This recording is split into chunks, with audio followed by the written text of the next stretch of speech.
Welcome back to another quick review. Today we are talking about Planet Coaster. Now, if you're asking, Ken, why are you talking about Planet Coaster 8 years after it released? Well, it's because, as of what I'm recording this, Planet Coaster 2 comes out about 2 weeks from now, I think? Something like that, maybe just a tiny bit more.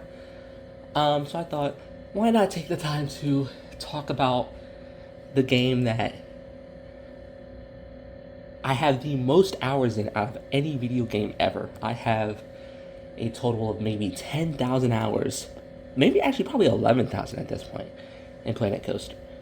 So yeah, I feel relatively qualified to talk about this. Now, one of the things that I'm not going to really get into all too much is actually kind of the campaign modes, right? Because and the scenarios. I even in old school RCT games, I've never been a massive fan of them.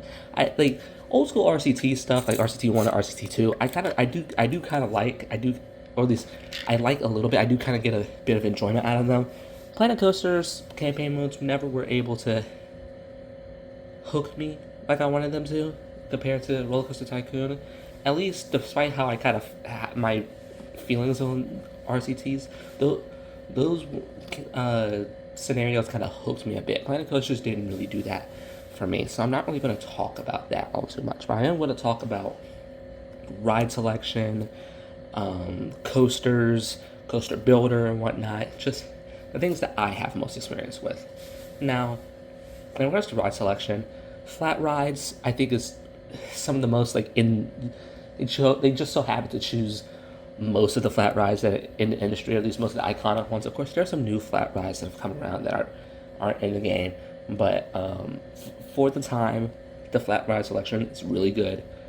Same thing with everything water related that doesn't really have to do with the water slide. First complaint, track rides. And I know that they're going to fix that in Planet Coaster 2. There's a bit more in Planet Coaster 2 as far as I'm aware. Track rides, yeah, there's not enough. But I didn't find myself using that as often as other stuff. Like, I used it, just not that much. So that one doesn't really bother me all too much.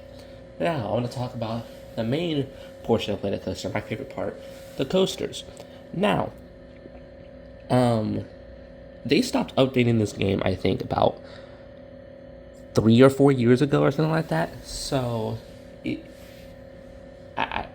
there are a decent amount of coasters now that are definitely missing from this game. But even then, I feel like the coaster selection is really good. Once again, there are just kind of like some certain coaster types that have popped up more often the past couple of years that we are missing. Like, new school Vekoma stuff and whatnot. Like, all those types are missing, but those, once again, didn't really start getting like really big until up until like the past couple of years. So I'm not really complaining about that. But overall, I think the coaster selections are great. I know they're adding like new school Vekoma stuff and more types of coasters, like the surf coaster and whatnot in Planet Coaster 2. So I'm very excited to experiment with those. And also experiment with the older coasters now that we have, better smoothing and, better graphics and whatnot. Speaking of smoothing, I want to talk about Coaster Builder.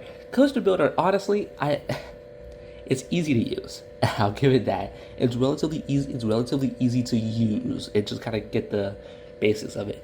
My one issue is the smoothing system. The smoothing system sucks. It's so bad. It's terrible.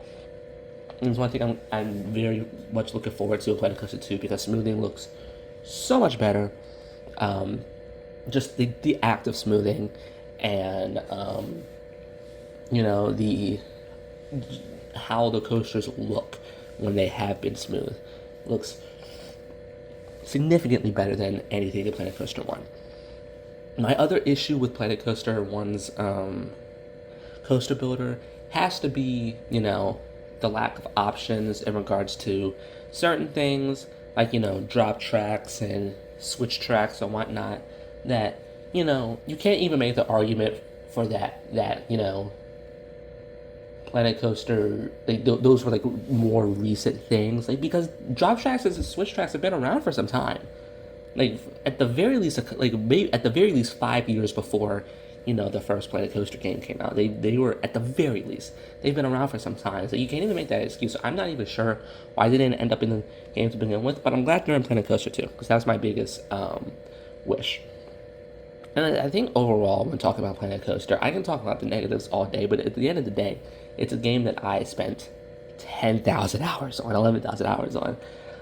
It's a game that, regardless of its negatives, I still had a ball with. I still had a fun time because, unfortunately, right, there aren't that many coaster or amusement park simulators with the quality of Planet Coaster that are made in the modern age. Like, you get your park attacks, but those are more similar to RCT, and No Limits feels more like engineer stuff, and that's just a system that I've tried and I can't comprehend it for the life of me.